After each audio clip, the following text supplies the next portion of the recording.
Est-ce que vous avez fini, Sisinamka, la dernière prière de bon augure?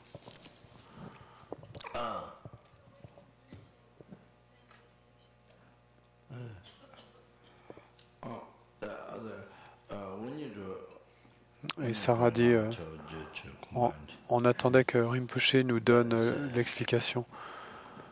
Donc Rinpoche dit, quand vous faites la Machopa combinée avec Janshe, donc à ce moment-là, on fait ça. Quand on combine les deux, c'est mentionné. Bon, je crois que également, peut-être, il y a une autre prière qui est faite également, ou une autre, avant Yonten Jugne, donc les versets qui parlent des qualités du gourou.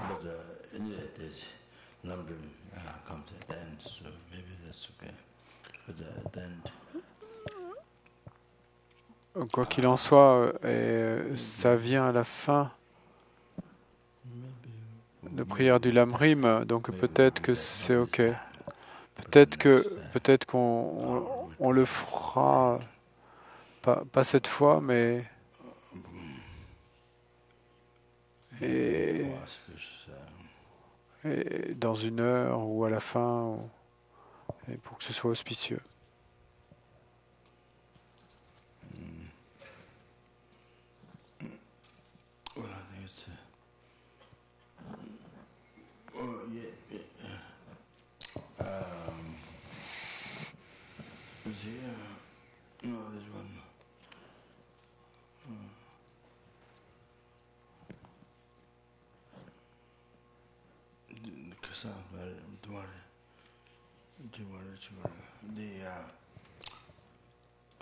The women through the, you put the red, the women through that one,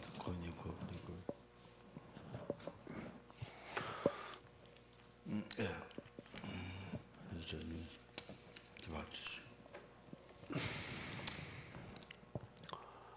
Donc nous avons parcouru celle-là.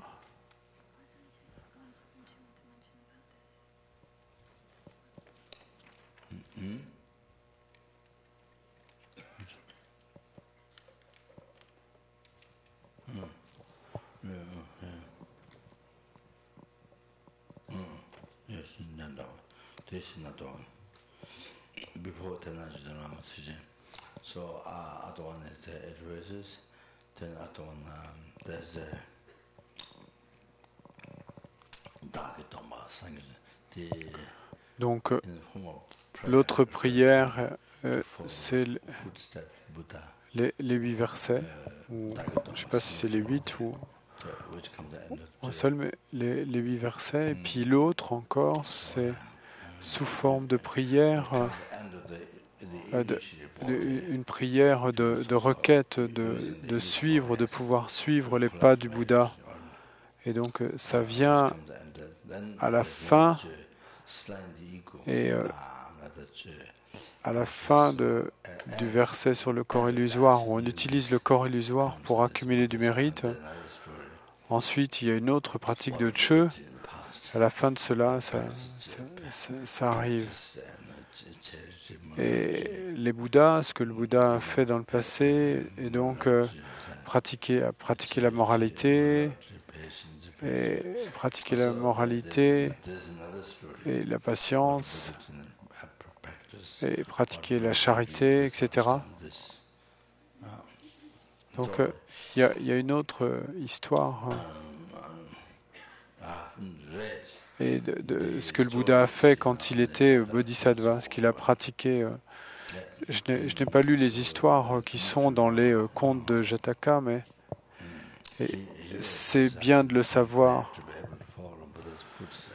Et donc ici, c'est récité sous forme de prière pour être capable de suivre les pas du Bouddha. Et donc quand vous faites la Lama Chopa, avant les 8 versets.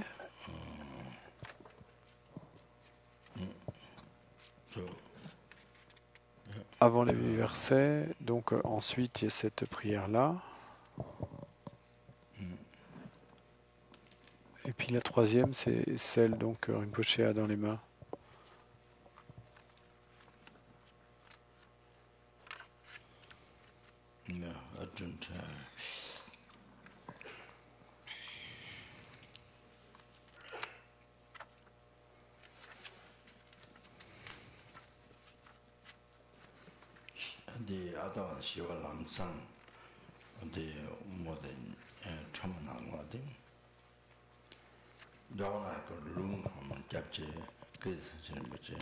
Et donc l'autre, c'est Tromolamo. Donc celle-là, j'en ai reçu le Lung de Kabje Kirtitsen Chab Rinpoche. Mais celle-ci, c'est, je crois que c'est trancher l'ego. Donc il se peut que je l'ai reçu, mais je m'en souviens pas particulièrement. Shiwalam Sang, je me souviens d'Aramsala, de l'avoir reçu de Kirtitsen Chab Rinpoche.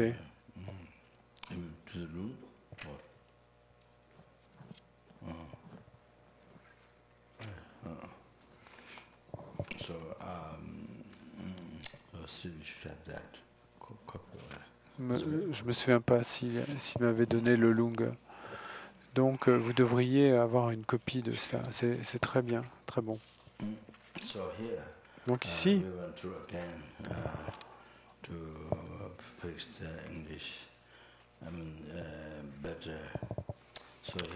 on a parcouru de nouveau donc pour arranger l'anglais, pour que l'anglais soit meilleur. Donc ici, la signification du commentaire est faite en couleur rouge et il y a l'anglais en couleur rouge. Donc comme ça, j'ai le tibétain et l'anglais à côté, c'est plus facile.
So next one.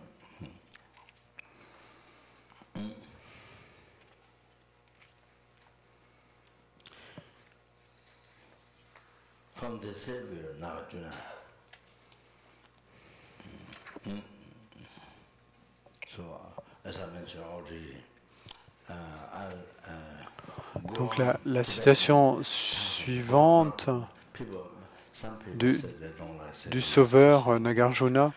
Donc, comme je l'ai déjà mentionné, et c'est la traduction du tibétain, et certaines personnes n'aiment pas trop qu'on utilise le mot sauveur, parce que ça sonne chrétien pour eux. Mais si on traduit le mot tibétain gon comme protecteur, alors qu'est-ce qu'on va utiliser quand il s'agit de sugma?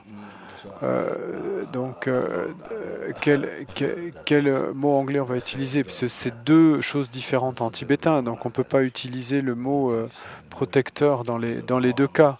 Donc si on utilise protecteur pour ce mot-là, et donc on utilise protecteur pour le mot Sangma, et on utilise sauveur pour le mot Gon. Et certaines personnes n'aiment pas ça, mais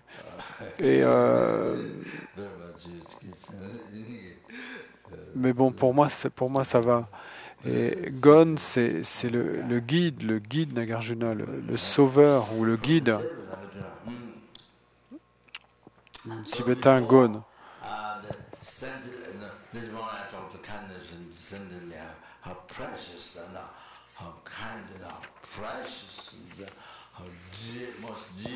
Donc, auparavant, j'ai parlé de combien bons et précieux les êtres sont pour nous, les plus chers à notre cœur, comme ce sont votre joyau qui exauce les souhaits. Donc, j'ai mentionné cela. Donc, ici, bien, vous devenez comme ça pour eux. Vous faites cette prière. Et puissé-je devenir comme un joyau qui exauce les souhaits.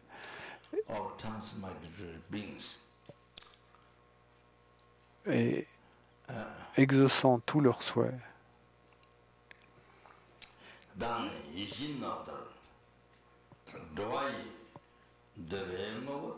En tout cas, exauçant tous les souhaits des êtres transmigrateurs. Donc, exauçant complètement tous leurs souhaits.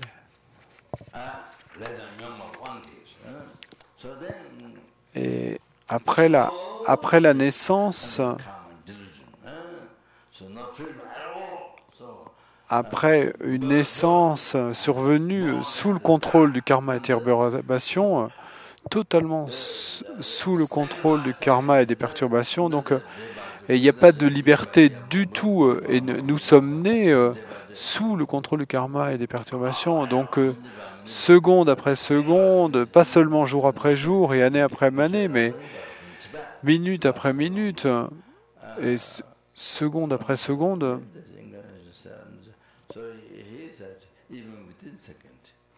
Geshe, il y a un Geshe qui est décédé il y a longtemps et qui a dit que même à l'intérieur d'une seconde, et donc que nous sommes sous le contrôle du karma et des perturbations. Donc bien sûr, seconde après seconde, drowa, ça veut dire que continuellement nous précipitons et comme nous courons vers la mort sous le contrôle du karma et des perturbations. Nous n'avons aucune liberté de cela, nous ne sommes pas libres de cela. Et c'est quelque chose d'être sous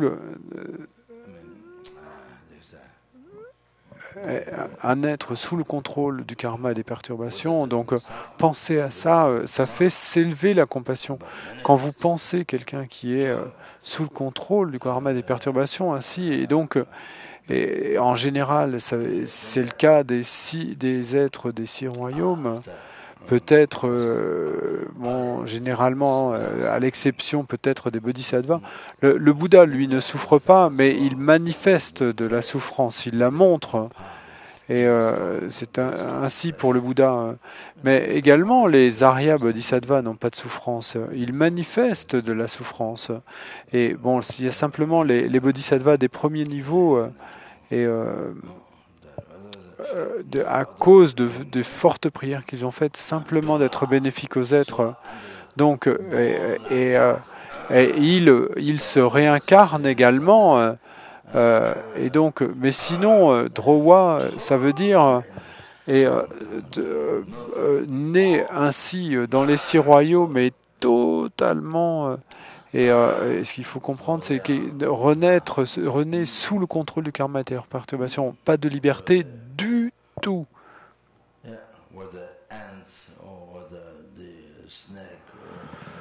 Donc que ce soit les fourmis ou les serpents ou les tigres ou les moustiques ou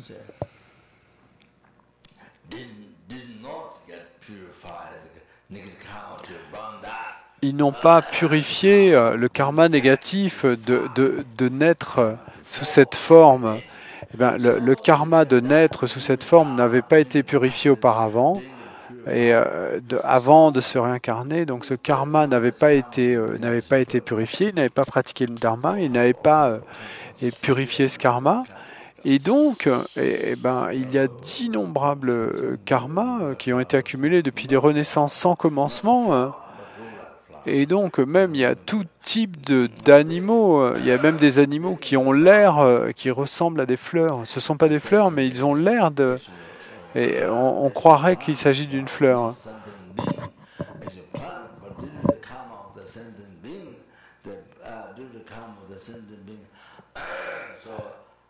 Et il peut y avoir des plantes ou des fleurs, mais ce ne sont pas des êtres, mais à cause du karma et d'un être, quand un être est là, la plante, bon, c'est une plante qui devient nuisible pour ces insectes à cause du karma de l'insecte. Il y a des insectes à qui ça arrive à cause du karma de ces insectes, donc la plante leur devient nuisible. Mais il y a également des êtres qui ont l'air de fleurs, ils ont la forme de fleurs, ils ont l'air de plantes, mais ils ne sont pas des plantes, hein, ils sont des êtres. Donc il y a tout type d'êtres. Donc, ils n'ont pas rencontré le dharma dans leur vie passée, et donc, n'ayant pas rencontré le dharma, ils n'ont pas pu le pratiquer, et donc ils n'ont pas pu purifier leur karma passé accumulé depuis des renaissances sans commencement. Tant.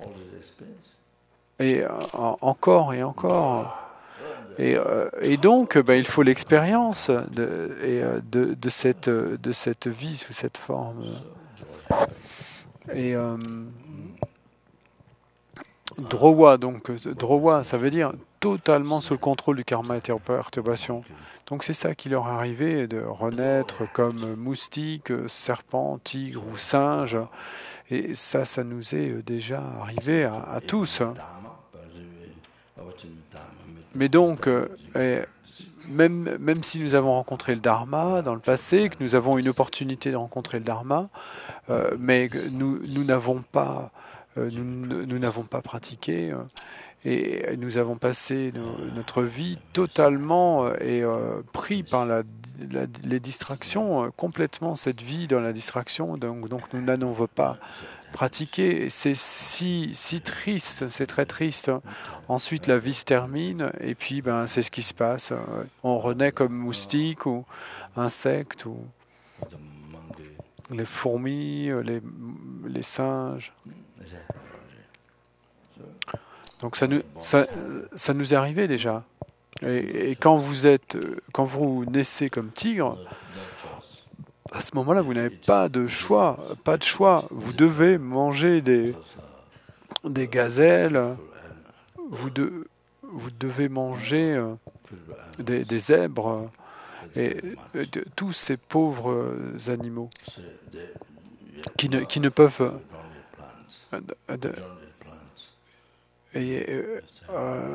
vous ne pouvez rien ni faire, vous n'avez pas d'autre nourriture à manger, puisque vous ne mangez pas de plantes, et ce sont des espèces qui ne sont pas végétariennes, et donc pas le choix, vous devez manger des gazelles, des zèbres, etc.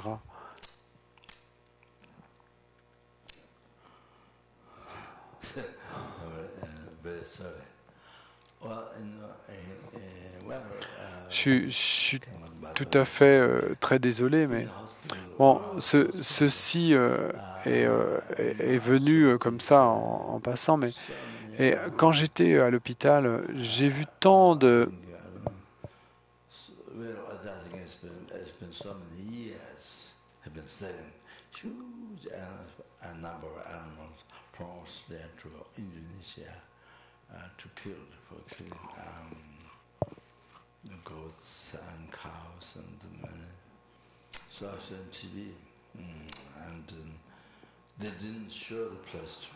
Donc quand j'étais à l'hôpital, j'ai vu à la télé ils ont passé tant d'années à envoyer beaucoup d'animaux d'Australie en Indonésie, des vaches et des moutons. J'ai vu ça à la télé. Et ils ont pas montré l'endroit où on les tuait, mais ils ont montré les animaux qui étaient alignés et qui allaient allaient être tués en fait, qui étaient en route pour être tués. Et donc il y avait une vache avec les cornes attachées avec des cordes. Donc pas avec des robes de moine, robes et cordes en anglais ça sonne pareil, mais donc les cornes attachées avec des cordes et donc étaient sur cette espèce de plateforme ou de quai et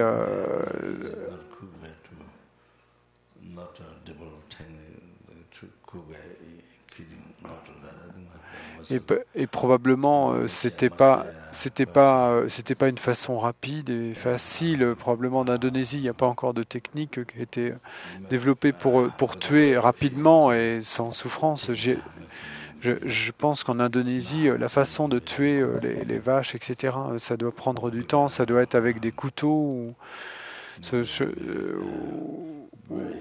ou ce genre de choses pour des gros animaux. Donc c'est Donc c'est très lourd, c'est une très mauvaise manière, puisque ça prend du temps pour mourir. Bon, je suis pas sûr, hein, mais l'homme est donc tirait la vache avec cette corde qui était nouée entre les cornes de la vache, hein, et donc il la tirait pour la faire descendre jusqu'à l'endroit où elle allait être tuée. Ils n'ont pas montré le moment même où on la tuait, mais ils ont montré comment ils la tiraient. Et il est clair que la vache ne voulait pas y aller. Ses cornes étaient donc attachées avec des cornes. Dans ça, ils ont montré et la vache ne voulait pas y aller. Donc l'homme tirait sur les cordes. Donc moi, n'ayant pas le pouvoir de stopper cela, et je ne sais pas comment, mais puisque aujourd'hui, dans ce monde, moi je ne peux pas stopper cela, mais puisque dans ce monde j'enseigne le tantra, quel que soit le sujet, si je peux dès que je peux en fait parler de cela, eh bien j'annonce cela aux gens. Si les gens peuvent si les gens peuvent pratiquer le fait de devenir végétarien, de ne pas manger de viande. Bon, je ne dis pas que toute personne, bien sûr, puisse ne pas manger du tout de viande. Toute personne ne peut pas le faire, mais généralement, quel que soit le sujet que j'enseigne et dans le monde où que j'aille, je passe ce message et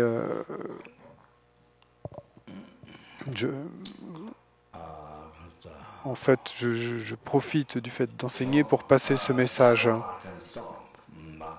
Parce que moi-même, je ne peux pas,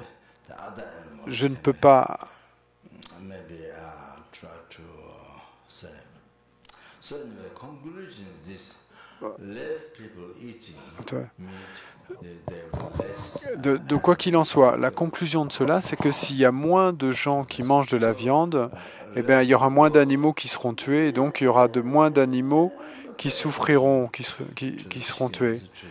Donc le reste du monde ne fait jamais attention aux poulets, aux poissons, jamais ne fait attention à leur souffrance. Ne pense jamais à leur souffrance.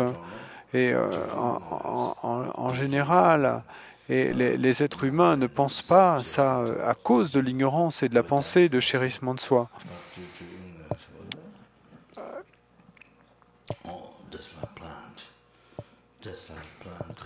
Et donc à cause de l'ignorance. Et pour nous, ces animaux sont, pour la plupart des gens, les animaux sont simplement comme des plantes. Et ils n'ont pas d'esprit, complètement comme des plantes, comme du papier ou comme des plantes. Et donc ça, c'est à cause d'une ignorance lourde, d'une forte ignorance. C'est à cause de cette ignorance lourde. Waouh, waouh, waouh. Et les êtres humains sur cette terre ne pensent jamais au fait que les animaux veulent du bonheur et ne veulent pas de souffrance, exactement comme les êtres humains. Et ces êtres humains qui veulent et manger des poulets ou des poissons, et les êtres humains donc veulent le bonheur et ne veulent pas de la souffrance, eh bien c'est la même chose pour ces animaux. Quand les animaux savent que quelqu'un va leur faire du mal, eh bien ils partent en courant. Et pourquoi est-ce qu'ils font ça? Pourquoi, si vous voulez et taper sur un animal, eh bien, il s'échappe en courant. Donc pourquoi est-ce qu'ils font ça? Et ils essayent de se cacher ou de s'échapper. Pourquoi est-ce qu'ils font ça? Et, ou alors ils essayent d'attaquer, de répondre en retour, mais ils ne se laissent pas faire. Donc pourquoi est-ce qu'ils font ça? Et donc les gens en général sur cette terre ne comprennent jamais les animaux, et que les animaux ont cette souffrance. Ils ne pensent jamais que les animaux ont de la souffrance. La majorité des gens s'en foutent. Et la majorité des gens dans ce monde traitent les animaux de cette façon. Et comme les traitent comme on traiterait un mouchoir en papier, c'est incroyable. Donc quand vous pensez si vous pensez, si vous étiez un animal, si vous étiez un poisson, si vous étiez un poulet, et comment est-ce que c'est cette vie? Donc là, vous êtes entassé dans un camion, il fait si chaud, vous êtes entassé dans ce camion, c'est difficile de respirer, et on peut les voir, les animaux, de l'extérieur, à l'intérieur des camions, et donc c'est difficile de respirer.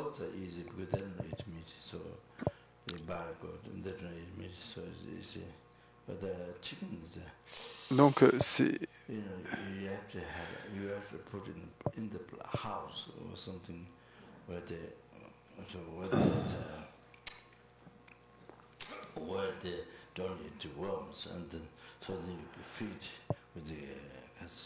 donc pour les poulets, c'est facile, vous les mettez à la maison et elles,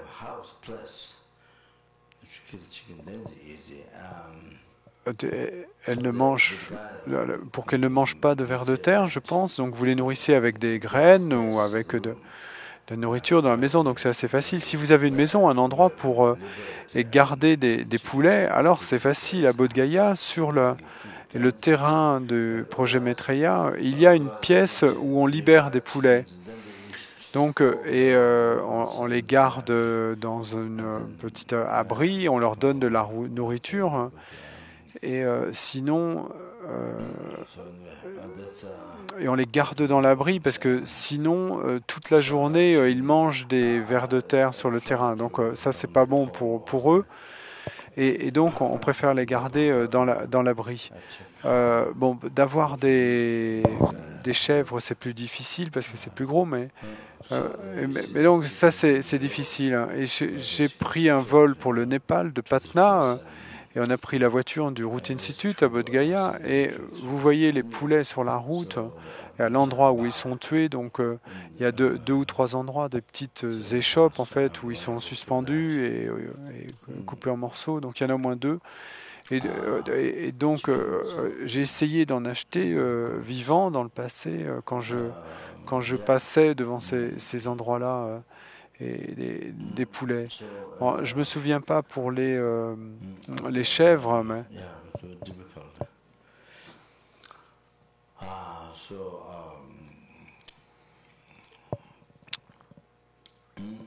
ouais, donc c'est difficile.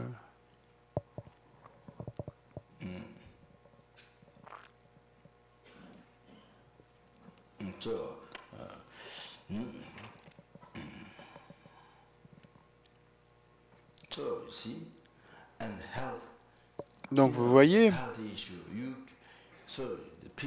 il y a aussi la question de la santé.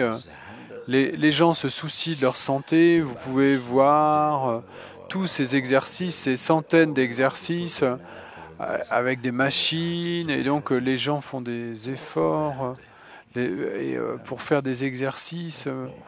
Mais pour être en bonne santé. Mais pourquoi?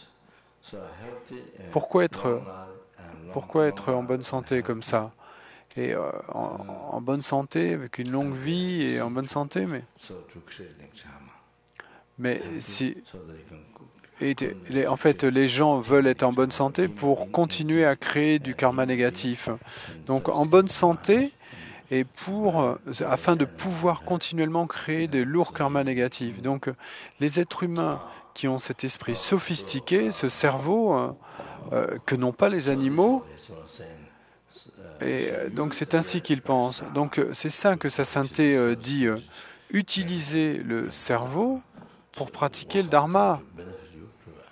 Et ce cerveau sophistiqué et pour pratiquer le dharma, afin que ça soit bénéfique pour vous et que ça apporte le bonheur aux autres êtres. Donc pratiquer le dharma,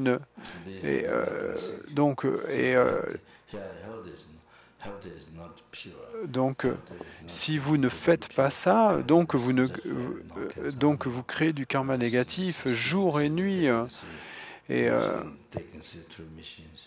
pour ne pas être malade, pour être en bonne santé, et ça ne veut pas dire que vous êtes pur. Et peut-être que ça veut dire que vous n'avez pas de maladie qui puisse être vue à travers une machine. Peut-être que vous pouvez vivre pendant 100 ans. Mais si vous vivez 100 ans pour créer tant de karma négatifs, et un karma négatif si mauvais, c'est une façon incroyablement compliquée de penser, un comportement, une façon de penser, de voir les animaux comme des plantes, c'est si nuisible. Donc continuellement, et de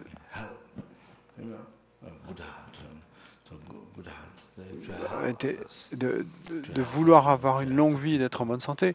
Bon, bien sûr, tout le monde n'est pas comme ça. Il y a des gens qui aident les autres et donc qui veulent avoir une longue vie afin de pouvoir aider, qui ont ce bon cœur d'aider les autres et d'aider les animaux et d'aider les gens. Donc ça, c'est bon. Hein.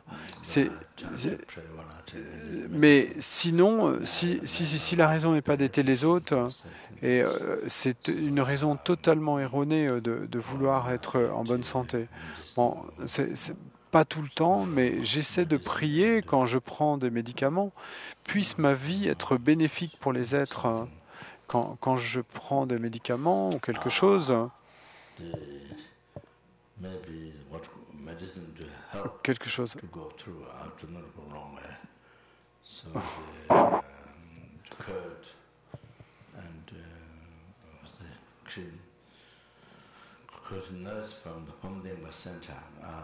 donc un médicament pour aider à ne pas passer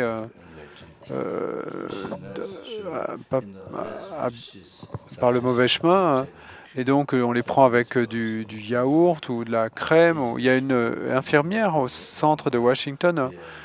Et donc la femme qui est directrice est infirmière et au restaurant, elle a suggéré que je prenne les médicaments avec de la crème afin que ça ne passe pas par le mauvais chemin. Et les patients ainsi n'ont pas de difficulté. Donc je prends depuis les médicaments avec de la crème ou avec du yaourt. Mais en Inde, la crème n'est pas bonne comme en Amérique. Et également, le yaourt est vieux. En Inde, peut-être 2 jours. Et donc, ça a un goût acide.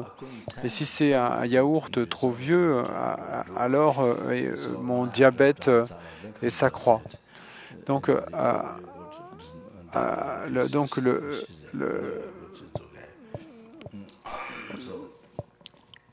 donc certains yaourts font s'accroître mon diabète, d'autres ne le font pas. Mais donc quand j'étais à Dharamsala, Kadrola m'a dit que les vieux yaourts font s'accroître le diabète.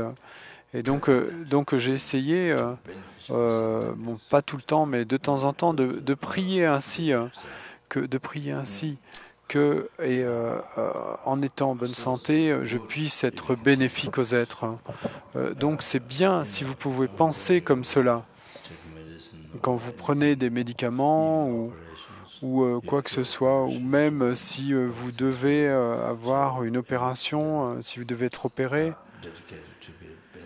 Donc si vous devez être opéré, eh bien à ce moment-là, vous dédiez cela et afin que votre vie puisse être bénéfique aux êtres pour pouvoir les aider. Et ça, c'est très très bon.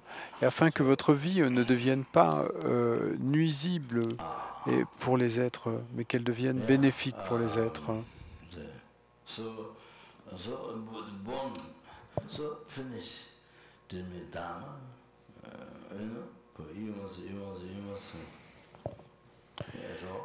Et donc, pendant des éons, nous n'avons pas rencontré le Dharma, des éons et des éons.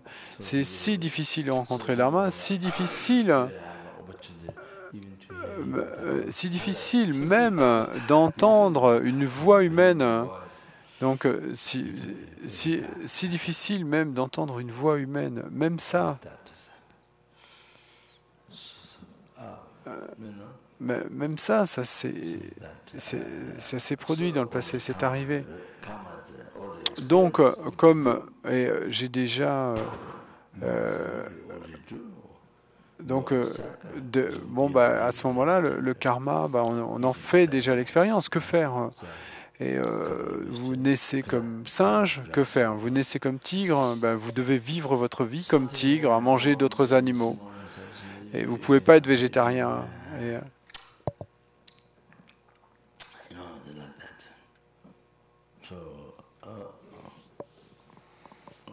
Et puis il y a les vers de terre qui mangent de petits insectes.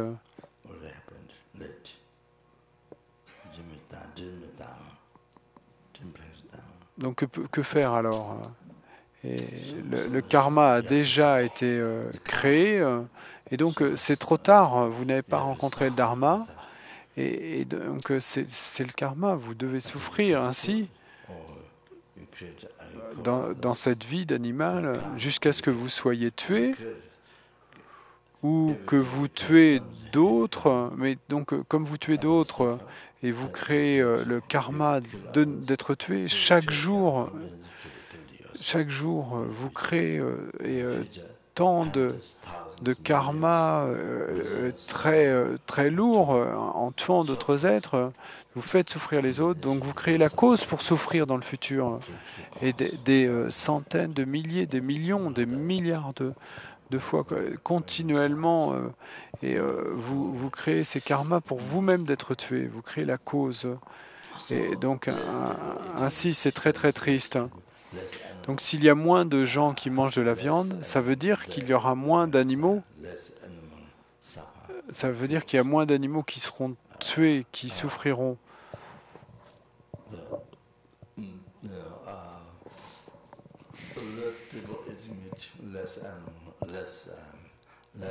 Moins de gens qui mangent de la viande, et ça veut dire qu'il y aura moins d'animaux vendus dans les boutiques. Par exemple, moins d'animaux vendus dans les boutiques.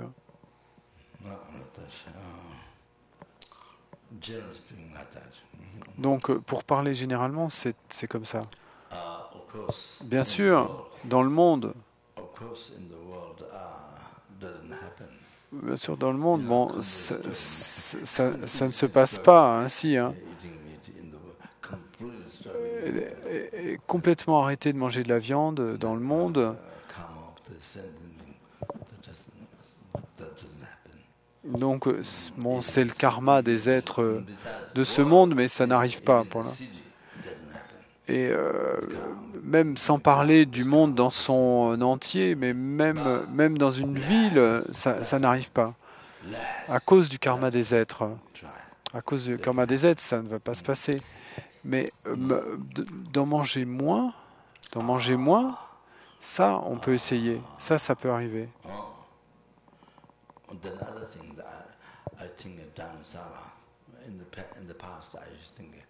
Et puis une autre chose, je pense à Dharamsala dans le passé, j'avais l'habitude de penser quand j'étais sur la route,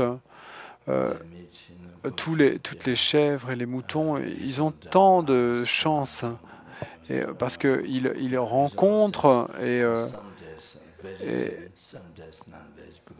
sa sainteté le Dalai Lama et sa sainteté dit que bon, certains jours il est végétarien, mais d'autres jours non, parce que les docteurs lui ont dit que pour sa santé, il avait besoin de manger de la viande de temps en temps pour être en bonne santé. Donc il y a un médecin qui lui a dit de manger de la viande pour sa santé.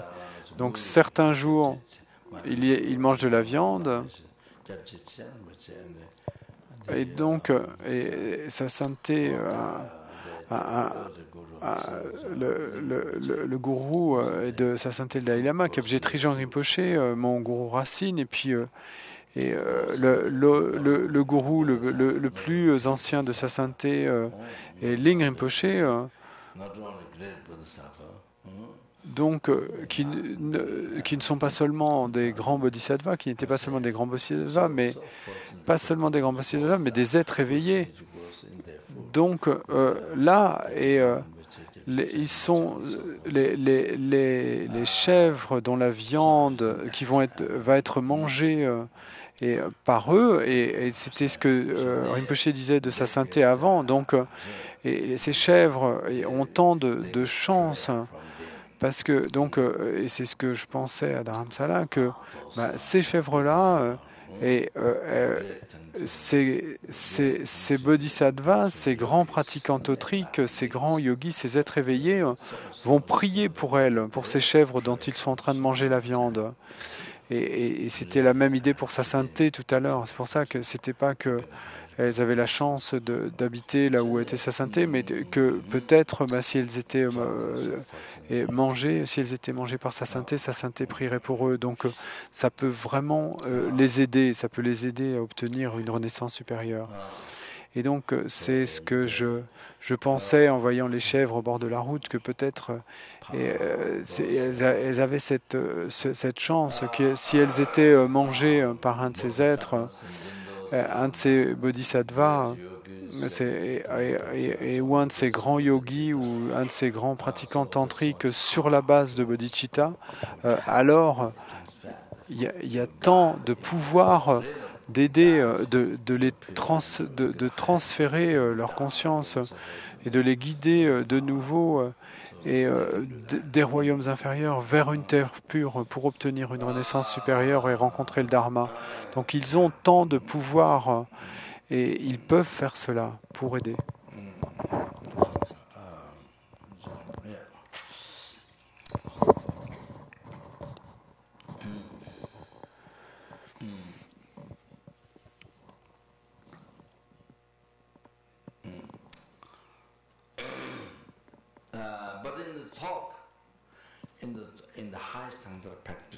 Mais dans le tsok, et dans la pratique du tantra supérieur, donc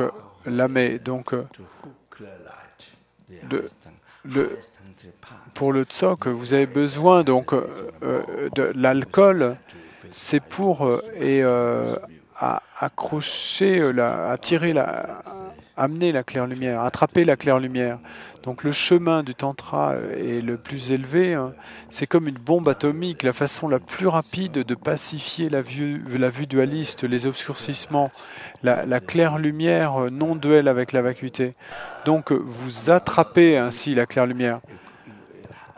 Donc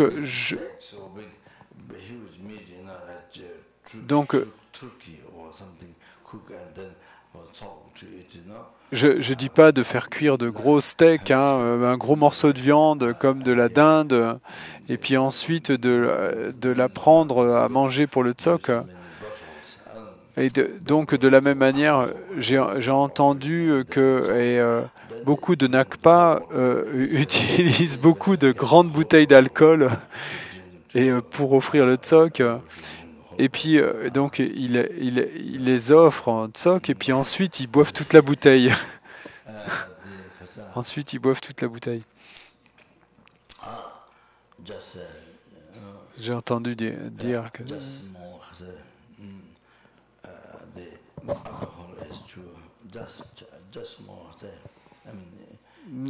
simplement, l'alcool, c'est juste et un petit peu, un tout petit peu, généralement, même avec pour la sangha, et c'est juste un tout petit peu. La chose principale, c'est la méditation.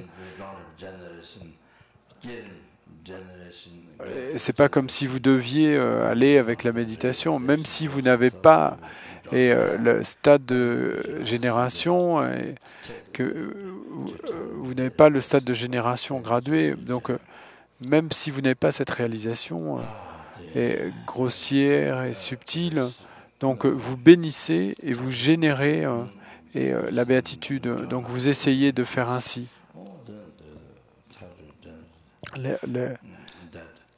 La béatitude non duelle avec la vacuité. Donc vous essayez de générer cela. Donc d'attraper la claire lumière, de l'accrocher. Et donc ce qui vous permet de générer la claire lumière. Et puis la viande permet d'obtenir le corps illusoire. Et donc, dans les tantras les plus élevés, donc la claire lumière et le corps illusoire qui est la cause directe et du chemin de l'unification et de ces deux, qui devient la cause directe et du stade au-delà de l'apprentissage, donc de l'état unifié de Vajradhara.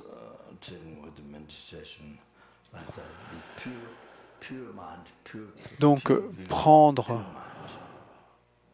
la viande et l'alcool avec cette méditation, ainsi, avec cette vue pure, avec cet esprit pur, donc Bala et Madana, donc vous ne pouvez pas utiliser le nom ordinaire, donc parce que c'est fait pour stopper la vue ordinaire. Donc vous n'utilisez pas les termes d'alcool et de viande, vous parlez de Bala et Madana, et c'est pas pas les termes ordinaires d'alcool et de viande.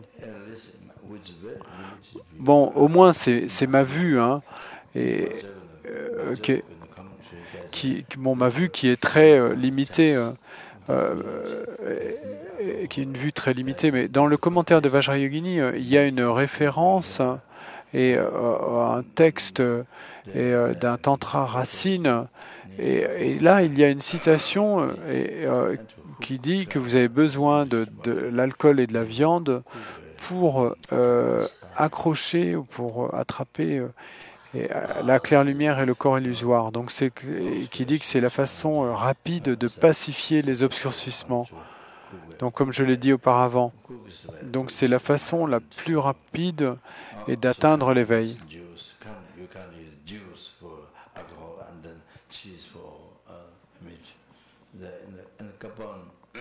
Et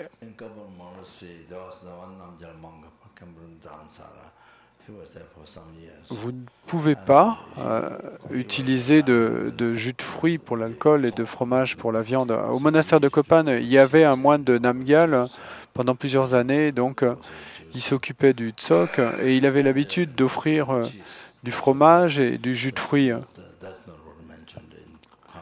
Mais ceci est à la place de l'alcool et la viande. Donc ceci n'est pas mentionné dans le commentaire du Tantra Racine.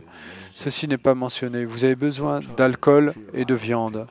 Mais ensuite, vous faites et vous les prenez en méditant avec un esprit totalement pur et un concept pur, cette vue pure de vous-même comme la déité. Et donc, avec tout cet esprit pur, cette vue pure.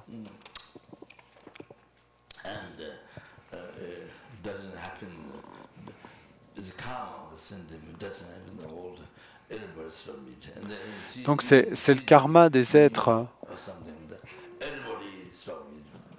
bon, c'est le karma des êtres, hein, et dans le monde, et ça ne va pas arriver que tout le monde arrête de manger de la viande, même ça n'arrivera pas, même dans une ville, il n'y a pas une ville qui va arrêter de manger complètement de la viande. C'est ridicule de penser ça. Ce serait comme d'essayer que tout le monde ait la même religion, que tout le monde ait une seule religion. Ou non, tout le monde qui se bat pour être meilleur, et qu'une religion est meilleure que l'autre. Donc d'avoir une religion, une seule religion, c'est très idiot, c'est une idée stupide. Et c'est très stupide. Même dans le bouddhisme, il y avait 4 écoles différentes déjà du temps du Bouddha. Au Tibet, il y a les Kagyu, les Nyingma, les Saga et les Gelug. Donc c'est le karma des êtres. Et donc de la même façon, et même dans le Tantra, il y a les 4 classes de Tantra. Et donc tout ça. Donc si c'est comme ça, même parmi les bouddhistes, donc bien sûr, et il y a toutes les religions différentes, et hindous, etc. Donc et ça doit se passer ainsi. Donc les gens avec un fort karma, et ben, si ces religions principales, si elles ont un fort karma et que les autres religions ne leur correspondent pas, donc et ça les aide si elles ont une forte foi dans leur religion à elles. Donc si ça les aide, ça leur apporte du bonheur. Mais donc la base, comme sa sainteté le dit, quelle que soit la religion, pour la majorité des religions dans le monde, l'essence, c'est le bon cœur. De ne pas faire du mal, de ne pas faire du mal aux autres et de les aider, d'aider les autres. Donc ça, c'est l'essence même. C'est vraiment l'essence. Donc c'est plutôt stupide de penser qu'il pourrait y avoir une seule religion. Ça ne correspond pas aux êtres. Ça ne correspondrait pas aux êtres. Et quand vous avez du succès, vous voulez avoir tout un tas de différentes sortes de nourriture. Une nourriture ne va pas suffire à rendre tout le monde heureux. Hein. C'est la même chose pour les vêtements. Et quand vous avez 1 an, on vous vend des vêtements de bébé. Mais ça n'a pas de sens. Si vous avez beaucoup de gens, si vous avez quelqu'un qui a 100 ans, vous n'allez pas leur donner des vêtements de jeunes. Donc bon, je blague, mais si vous voulez le succès, si vous voulez rendre les gens heureux, même dans une maison, c'est comme ça. Donc c'est une chose normale à comprendre.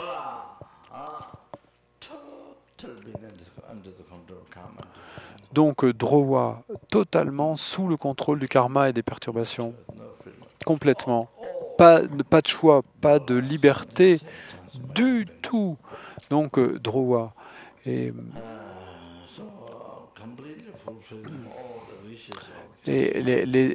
les êtres transmigrateurs, donc complètement exaucer les souhaits des êtres transmigrateurs. Bon, désolé, j'allais faire ça avant, mais après j'ai parlé de tant d'autres choses et puis après j'ai oublié.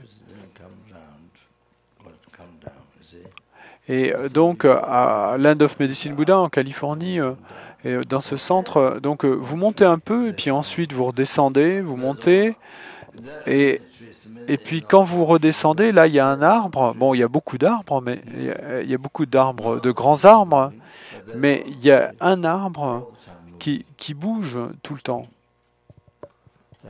Il n'y a pas d'autres arbres qui bougent, mais il y en a un qui bouge tout le temps. Ça, c'est très intéressant.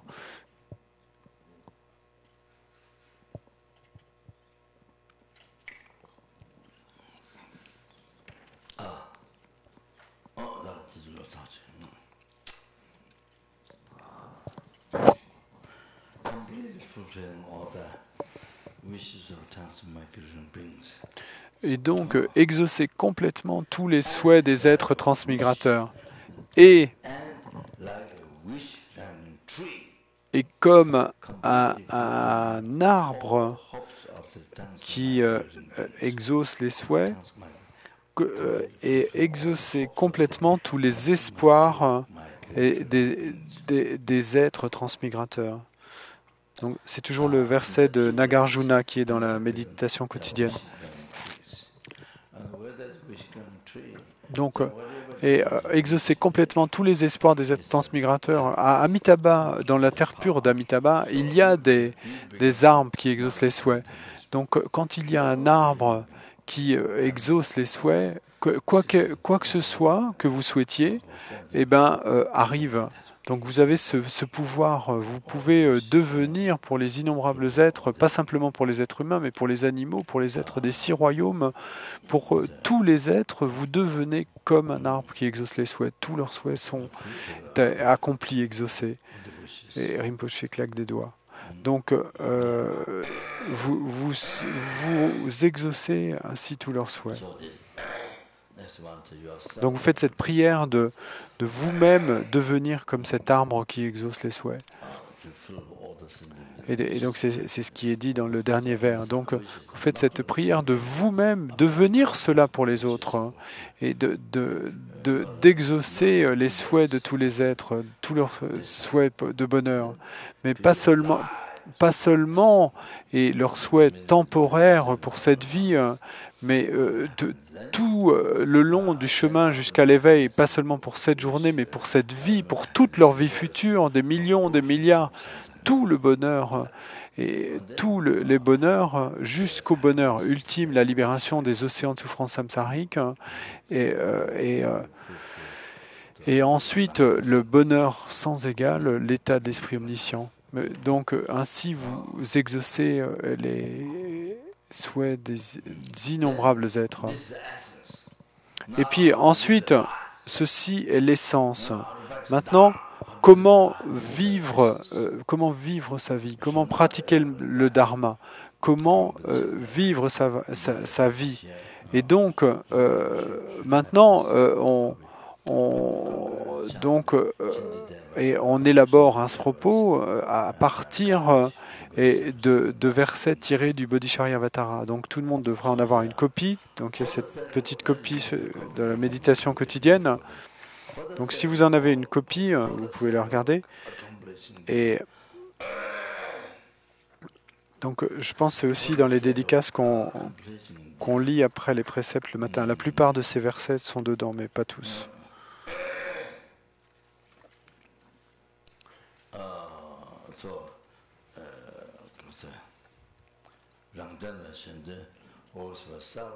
Donc quelques-uns des versets sont dans les prières après les préceptes, mais pas tous. Et d'autres sont dans les dédicaces du soir. Donc pour accomplir les travaux pour moi-même et les travaux des autres, donc les travaux de soi-même, c'est de la cessation de tous les obscurcissements, et les travaux pour les autres, c'est l'accomplissement de toutes les réalisations. Donc accomplir ces deux choses pour le bien de tous les êtres.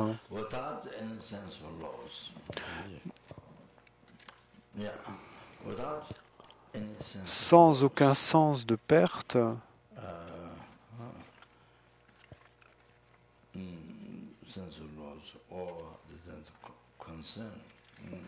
sans aucun souci de perte,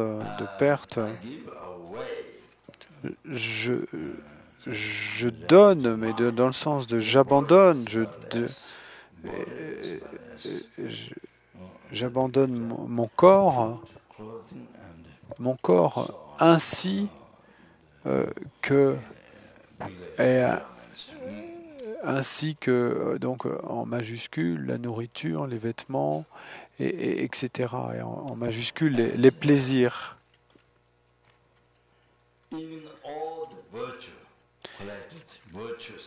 Et même ainsi que toutes les vertus accumulées, donc les vertus accumulées, donc ça c'est en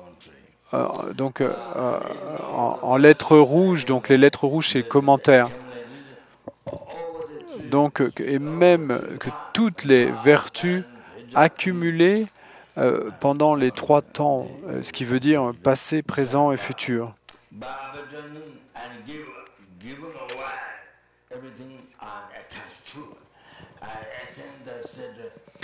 Et donc, je décide de donner et tout ce à quoi j'ai été attaché pour atteindre l'état au-delà de la souffrance, puisque les êtres sont le champ suprême et de génération, le champ suprême de générosité. Et donc, puisqu'ils sont ce champ suprême de générosité, et je leur donnerai tout ça à eux.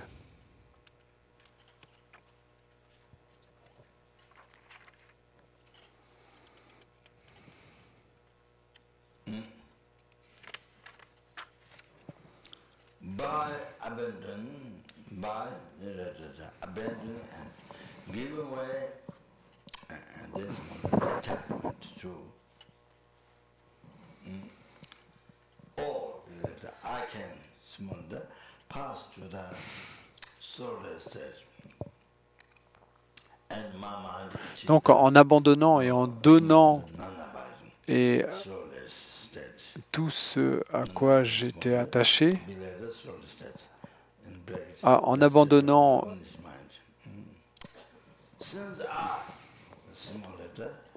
donc en abandonnant en petites lettres, en minuscules,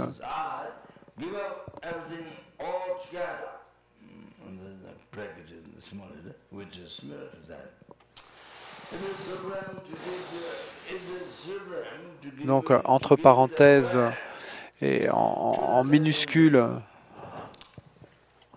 qui est similaire à cela.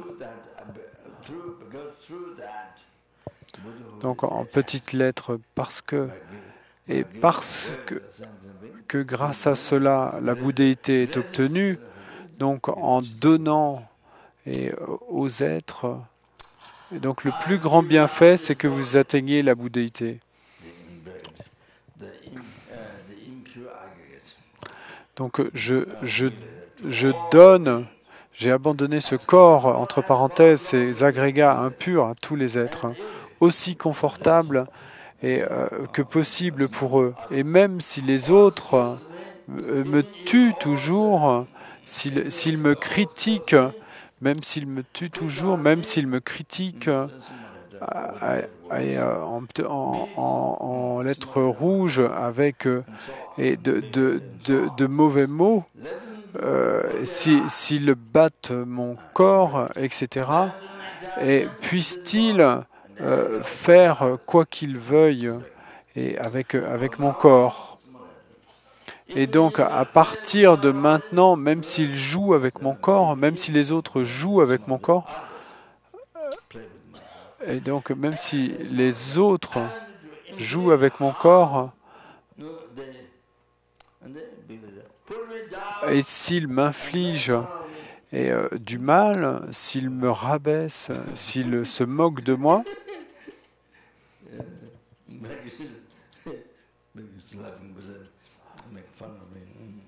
s'ils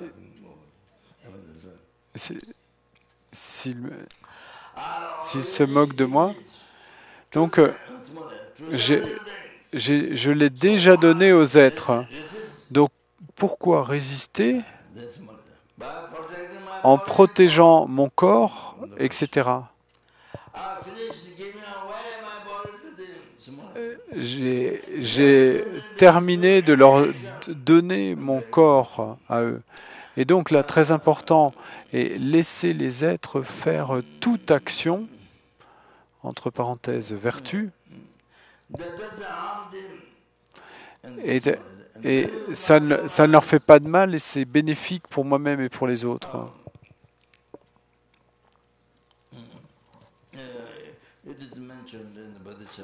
Et il est mentionné dans le commentaire du Bodhisattva, et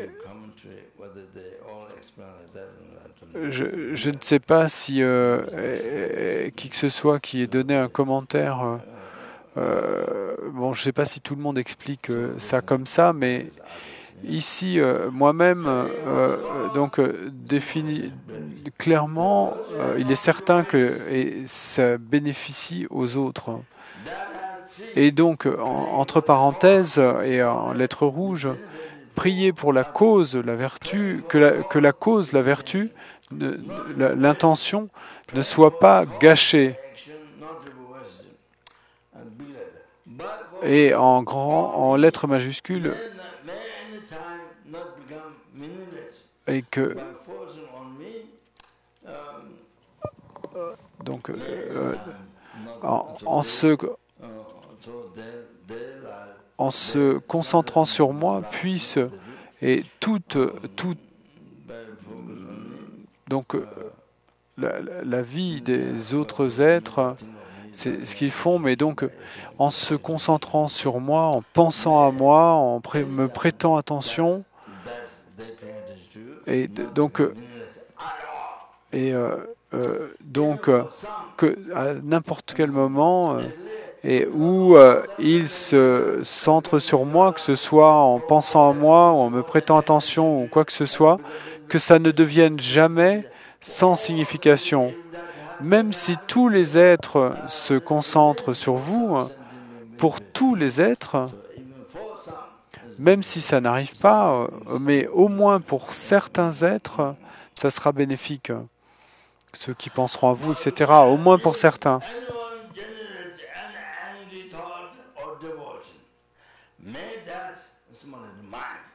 Même si tous les êtres ne se centrent pas sur vous, mais il y en aura au moins certains qui penseront à vous, etc. Et donc, si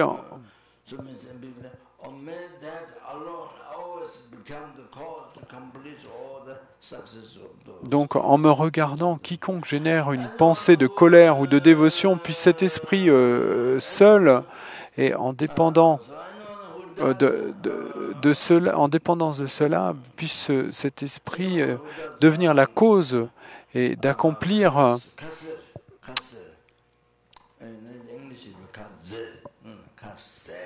et quiconque a, le mot tibétain c'est kasser, une parole et qui n'est pas intéressante, quiconque qui me fasse du mal avec le corps, ou même s'il se plaigne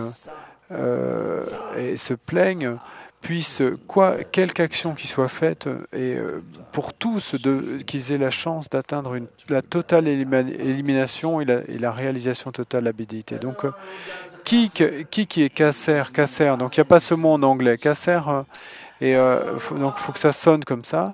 Kasser, pas ça, en chinois c'est shangshung, mais quand on fait l'alphabet. Mais donc, toute personne qui a kasser, ça veut dire, et en fait, une parole qui n'est pas intéressante.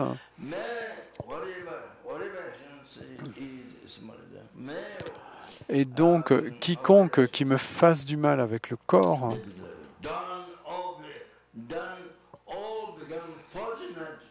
et donc, puisse toute action qui est faite, toutes ces actions devenir et apporter la chance d'atteindre une élimination totale et la réalisation de la bouddhité. Donc, quiconque qui ait ce type de parole non intéressante et kasser, quiconque qui me fasse du mal et quiconque se plaigne, et donc puisse tout ça, puissent-ils tous avoir la chance d'atteindre la réalisation pour eux, pour les êtres, qu'ils puissent devenir Bouddha. Puissais-je devenir un sauveur pour ceux qui manquent d'un sauveur, un guide pour ceux qui entrent sur la route et dans toute leur vie, et un bateau, un navire ou un pont, et pour ceux qui veulent traverser une rivière. Puissais-je devenir un chemin, un parc pour ceux qui cherchent un parc.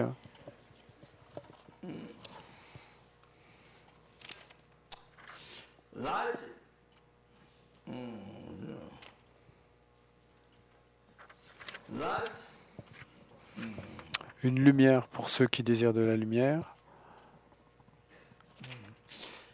What is number 9?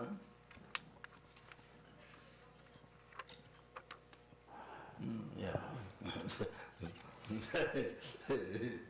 In Tibet, I mean, yeah, with the Donc c'est quoi le verset numéro 9? Au Tibet, donc c'était peut-être dans les époques anciennes, mais en général, ça veut dire une lumière. Donc une lumière pour ceux qui désirent une lumière, un lit pour ceux qui désirent un lit. Puissais-je devenir le serviteur pour tous les êtres qui désirent un serviteur?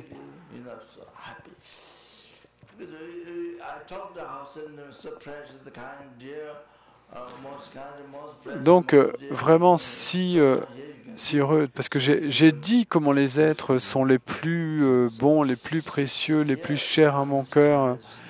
Et ici, vous pouvez voir et que vous devenez donc, vous pouvez exaucer tous les souhaits des êtres. Donc vous comprenez que cette bonté réellement, alors si vous comprenez cette bonté, vous êtes capable d'offrir un petit service, quoi que ce soit que vous pouvez faire pour un être. Je ne veux pas dire tous les êtres, mais même pour un insecte ou une personne, que vous soyez capable d'offrir un petit service à un être, alors vous êtes si heureux d'être capable d'offrir un petit service.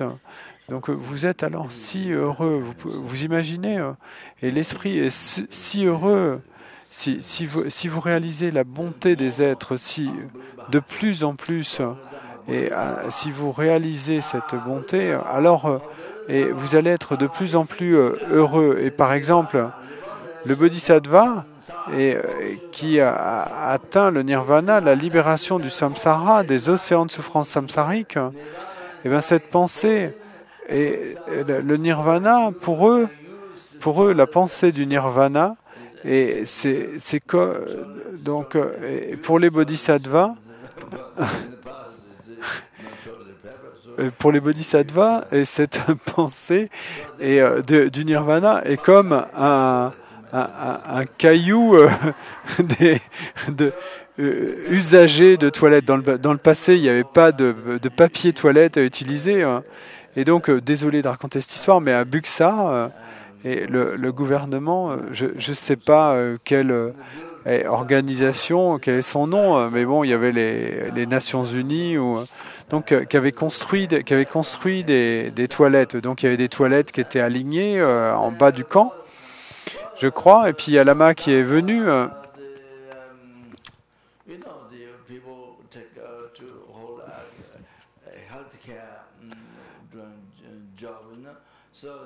Donc il y a beaucoup de toilettes qui ont été installées en bas. Et donc les personnes qui s'occupent de l'hygiène, de la santé, donc un car a été envoyé de Dharamsala à Buxa pour donner des conseils sur comment prendre soin de l'hygiène et de la santé. Ils ont fait ça, mais au Tibet, et on n'utilisait pas de papier toilette. On pouvait acheter du papier toilette, on ne pouvait pas en acheter, puisque au Tibet, il n'y avait pas de papier toilette. Ça n'existait pas.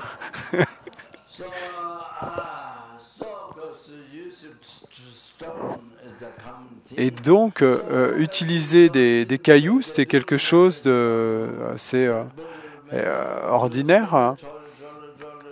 Et donc, quand on a construit beaucoup de toilettes à Buxa, et donc ensuite les moines utilisaient les petits cailloux pour se laver. Et donc ensuite ils jetaient les cailloux dans les toilettes, et bien sûr les toilettes étaient rapidement bouchées à cause des cailloux. Donc bon, on ne pouvait plus utiliser les toilettes. Donc bien sûr. Et on n'a pas pu nettoyer les toilettes pendant des mois et des mois après.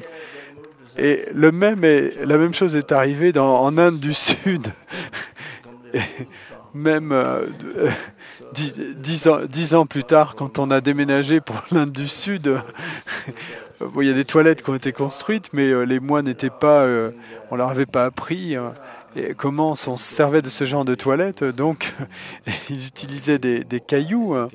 Et après être allés aux toilettes, donc ils n'avaient pas cette éducation. Donc il y a des Occidentaux qui sont venus pour donner des conseils d'hygiène et de santé. Et, also very difficult.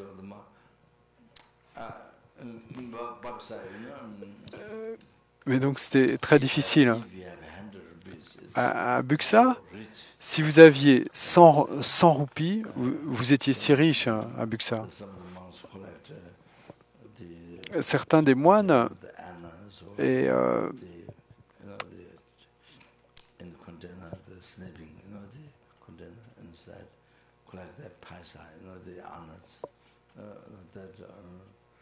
ramassaient dans un container.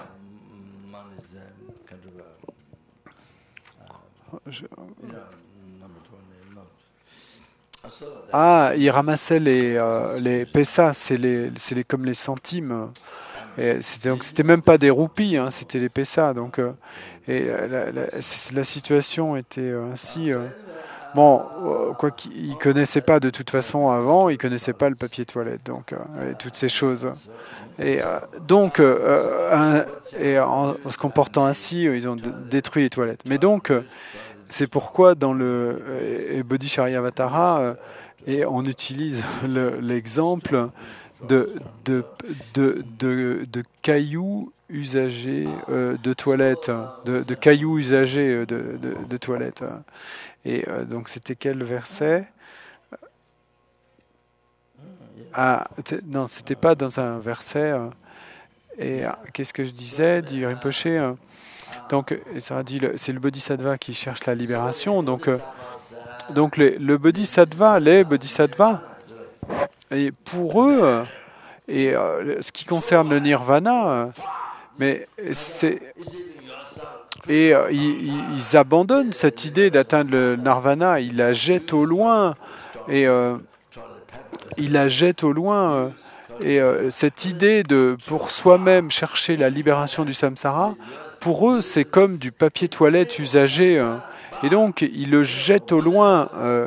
Et c'est parce que le nirvana, c'est être libre du samsara.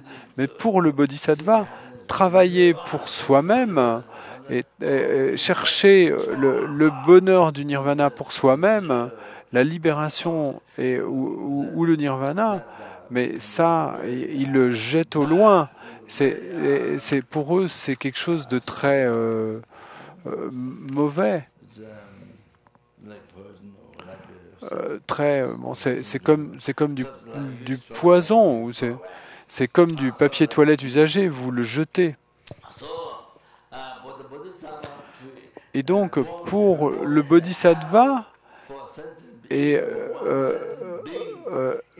renaître en enfer, même pour un seul être, est si plus c'est une joie tellement plus incroyable, la plus incroyable, même si vous devez souffrir en enfer même si ce n'est que pour un être, mais même de devoir souffrir en enfer, même pour un seul être que vous devez protéger, même pour ce seul être, c'est une joie incroyable, une joie incroyable. C'est une joie, c'est comme la joie des cygnes et qui descendent, qui se posent avec tant de joie sur les temps. Et ainsi, pour le bodhisattva, c'est comme ça. C'est son attitude est totalement changée et, par rapport aux arhats. Puissais-je devenir un joyau qui exauce les souhaits, un vase qui exauce les souhaits.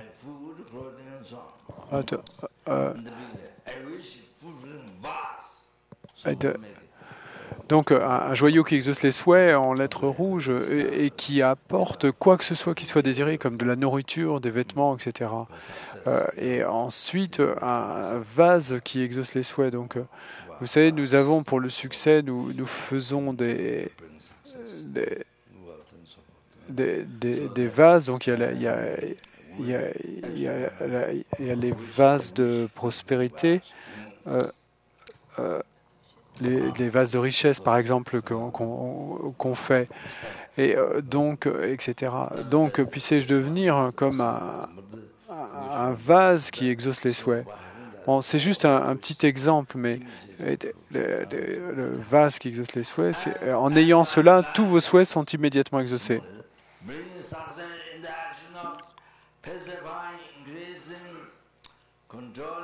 Et puis, en ayant réalisé les mantras entre petites lettres qui apportent le succès, et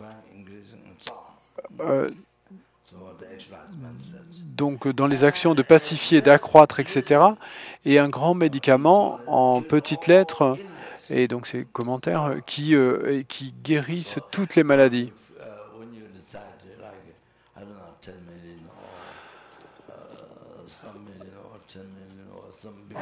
Et donc, quand vous récitez, par exemple, 10 millions ou un certain nombre de millions ou 10 millions, un grand nombre de mantras, donc à ce moment-là, vous accomplissez le mantra, et à ce moment-là, il est si facile d'obtenir le succès pour pacifier les maladies, les obstacles à la vie, les maux imposés par les esprits, le karma négatif et les obscurcissements pour accroître la vie, pour accroître la fortune et pour accroître la sagesse et la prospérité, et puis pour contrôler les êtres et contrôler et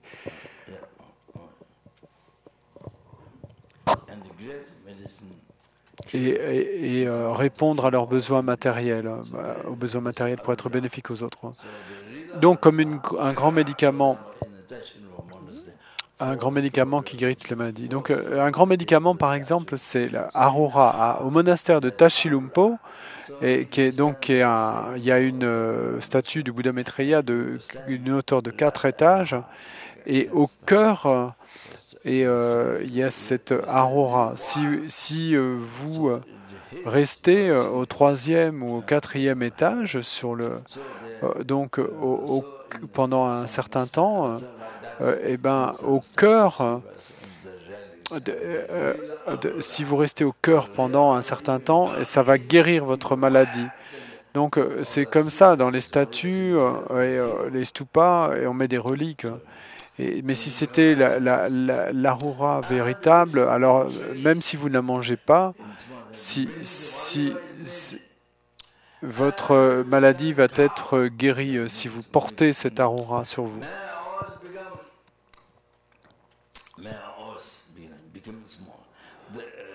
Et donc, il y a un arbre qui exauce les souhaits, qui amène tout ce dont on a besoin. Donc, et puissais-je toujours devenir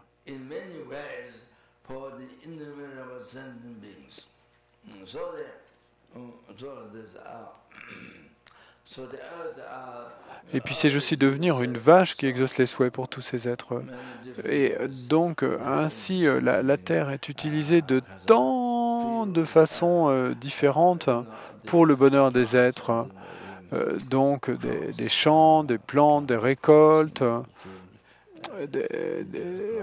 On plante des récoltes et afin que les êtres puissent profiter de ces récoltes pour vivre leur vie, des récoltes. Et puis, il y a les routes, et puis les usines, et tant de choses, et puis des monastères, des maisons, beaucoup des jardins, tant de choses différentes. La terre est utilisée par les êtres humains de tant de façons différentes pour leur bonheur.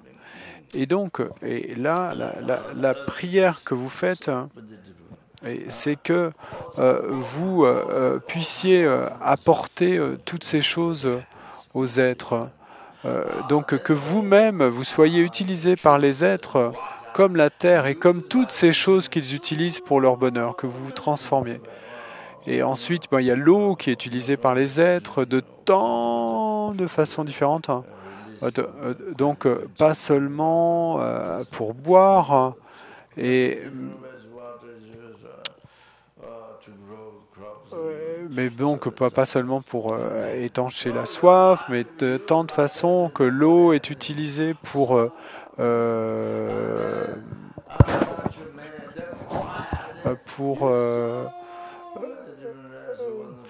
faire pousser des récoltes pour le bonheur. Donc votre vie ainsi est utilisée par les êtres pour leur bonheur. Donc c'est la prière que vous faites, que votre vie soit utilisée par les êtres pour leur bonheur.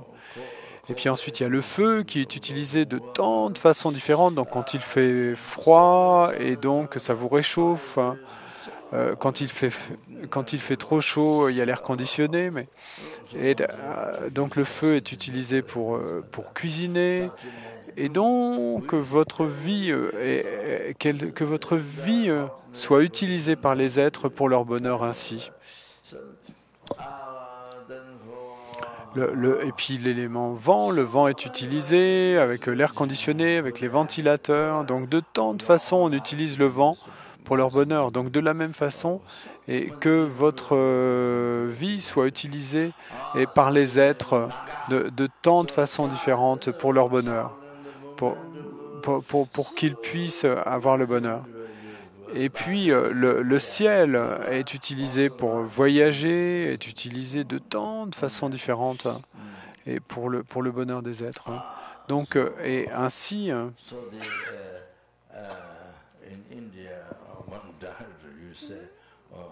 que notre propre vie, que ça soit utilisé par les êtres. Et en Inde,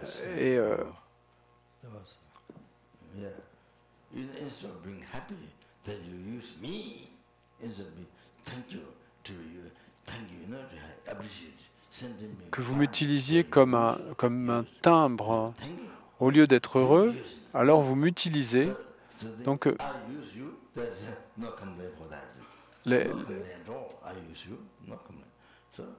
les êtres trouvent que vous êtes utile, alors vous m'utilisez. Si je vous utilise, donc je ne comprends pas l'idée de... Donc vous m'utilisez comme un timbre. Bon, c'est totalement opposé à l'attitude de Bodhisattva.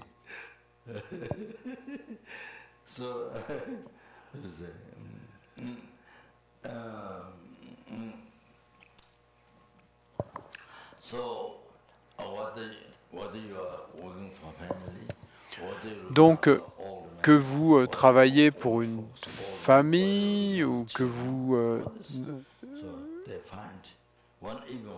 vous occupiez d'un vieil homme ou de vieilles personnes, ou que vous occupiez d'enfants, même si c'est un seul être, et que vos jambes, que vos membres, que vos mains soient utiles pour prendre soin d'eux, pour les servir.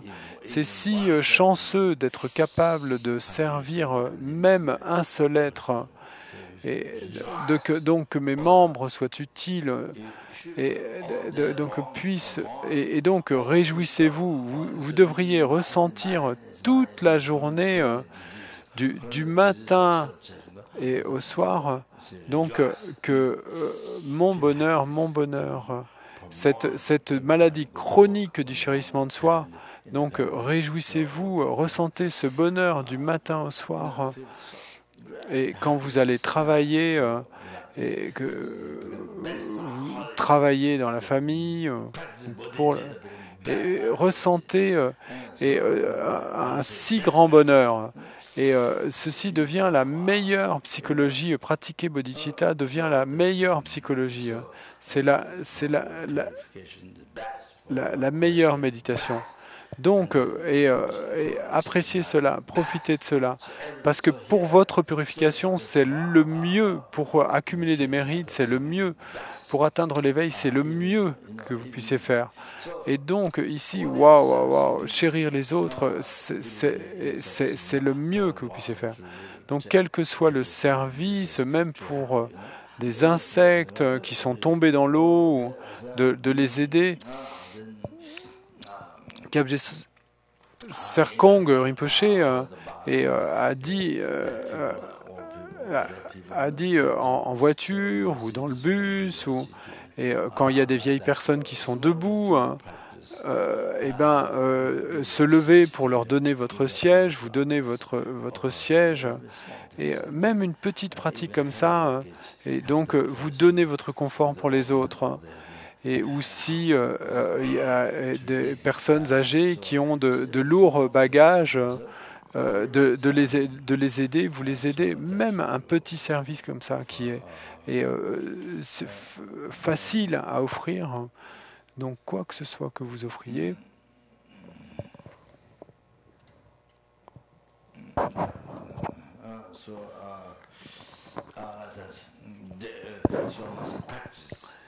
et donc, il y a, donc,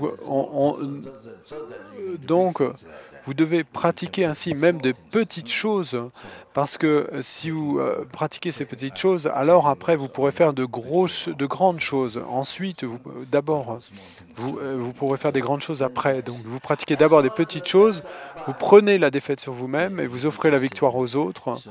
C'est pour des petites choses.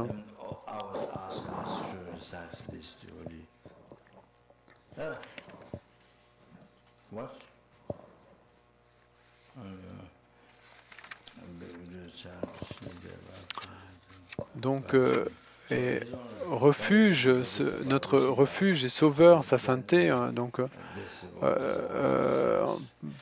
petite lettre. Donc, Sarah m'a demandé de réciter cela. Et Sarah dit, Rinpoche a sauté un verset. Donc, sa sainteté, et à chaque fois qu'il donne la bodhicitta d'aspiration en public, c'est toujours ce qu'il récite du Bodhichariavatara, tous ces versets. Le verset suivant. Aussi longtemps que l'espace existe, aussi longtemps qu'il y aura des êtres, puissé-je moi aussi demeurer, éliminer les souffrances des êtres. Donc ça c'est suffisant, mais la prière, cette prière. Donc ici vraiment, et oui la pratique du Lamrim, mais ici la réelle pratique, chaque jour, chaque heure, la vraie pratique est de vivre votre vie pour les autres. C'est ça qui est le plus bénéfique, c'est ça qui est le plus plein de sens. C'est la manière la plus pleine de sens, comme je l'ai déjà mentionné. On n'a pas besoin de le répéter.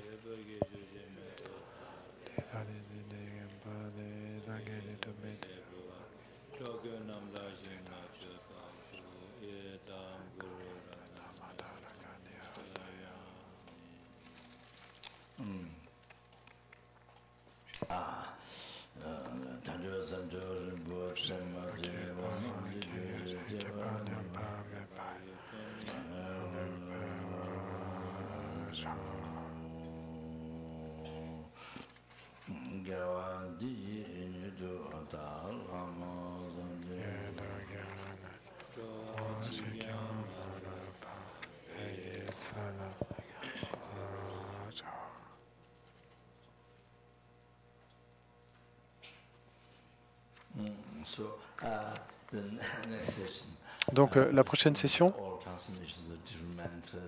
je donnerai la transmission orale de différents mantras que certaines personnes dont certaines personnes ont fait la requête. Et puis Geshe-la a demandé la transmission des 3 principaux aspects de la voix.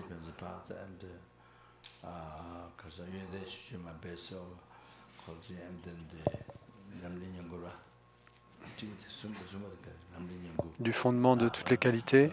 Et puis troisièmement, et des chants de l'expérience, je ne suis pas sûr du titre, mais de Lama Tsongkhapa.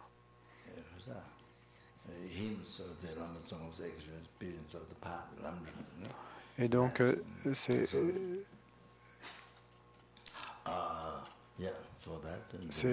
les chants de Lama Tsongkhapa, de son expérience du chemin, donc ainsi.